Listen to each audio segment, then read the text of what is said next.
పాపన్న సైన్యాన్ని బహుజన సైన్యం అని అంటారు.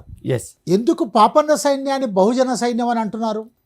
ఆయనకు సంబంధించిన సైన్యంని సంబంధించింది కూడా ఆయనలో ఉన్న వాళ్ళంతా సాకలి, మంగలి, దూదేకుల, తర్వాత గొల్ల, తర్వాత ముదిరాజు, తర్వాత ముస్లిమ్స్, ఆయన సైన్యం మొత్తము కూడా బహుజనులే. ఓ, అంత కింది వర్గాల వాళ్ళు, వాళ్ళు. దోపిడికి గురైన వాళ్ళు, పేదవాళ్ళు, పోరాడితే పోయేదేమీ లేనోళ్ళు, ఒక బానిసలు. ఇటువంటి బానిసలతో సంఘం పెట్టడం వల్ల వాళ్ళు దేనికైనా పోరాడిండు, ప్రాణాలు సైతం తృణప్రాయంగా వేయటానికి సిద్ధం. సర్వాయి ఏంది? సాకలి సర్వాయి తన ప్రాణాన్ని తృణప్రాయంగా, తొలి వీరుడు, సర్వాయిపేటలో తొలి దాడికి బలైన వాడు సర్వాయి. అందుకోసమే ఇటువంటి పోరాడితే పోయేదేమి లేను, వీళ్ళకి వెనకాల ఆస్తులు లేవు, వీళ్ళు నిరంతరం దోపిడికి గురయ్యేవాళ్ళు. ఇటువంటి బడుగు బలహీనుల ఆ కసి పాపన్నకుంది. తర్వాత బడుగు బలహీనుల వర్గాల్లో చెందిన వీళ్ళకు కూడా ఆ కసి ఉంటుంది. ఎందుకంటే ఎప్పుడు కూడా సార్ ఆధిపత్యం, బలవంతులు ఆధిపత్యం చేస్తూ ఉంటే, ఆ బలవంతులు ఎప్పుడు కూడా దోపిడీ చేస్తూ ఉంటే ఆ దోపిడికి గురయ్యే వాడికి కసి ఉంటుంది.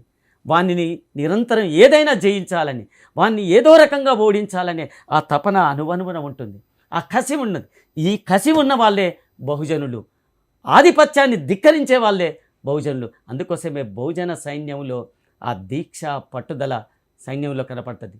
ఏంటిదండి, 12 మంది సైన్యం 12,000 మందికి వెళ్ళిందనంటే వాళ్ళలో కాసి. అందుకోసమే ఇవాళ సర్దార్ సర్వాయి పాపన్న స్ఫూర్తిని తీసుకోవాలి బహుజనులు. సర్దార్ సర్వాయి పాపన్న పోరాట దృక్పథం, పోరాట పదం, పోరాట ప్రణాళిక ఎంత పోరాట ఎత్తుగాడండి. మనం యుద్ధతంత్రం అని సంజీవ్ అంతటి పోరాటం కలిగినటువంటి సర్దార్ పాపన్న 10,000 12,000 సైన్యాన్ని ఏర్పాటు చేసినటువంటి సర్దార్ పాపన్నకు మంత్రి ఎవరండి? ఎస్, ఎవరు నడిపించారు దీని మంత్రతంత్రాలన్నీ కూడా, యంత్రాంగాన్ని? అంతటి మహాయోధుడు, నిజంగా ఒక ధీరాధాత్తుడు. అంతటి సర్దార్ సర్వాయి పాపన్న వెనుకాల ఉన్నది ఒక ఎరుకలు నాంచారి, ఓ, ఒక అట్టడుగు కులం. ఏంటి ఆమె నాంచారి యొక్క గొప్పతనం? ఆమె ఒక 6 అడుగుల పాపన్న లాంటి ఒక బలిష్టమైన శరీరం. అంతేకాదు, ఆమె ఇంటింటికి వెళ్ళి జోష్యం చెప్పేది, ఇంటింటికి వెళ్ళి అడుక్కునేది.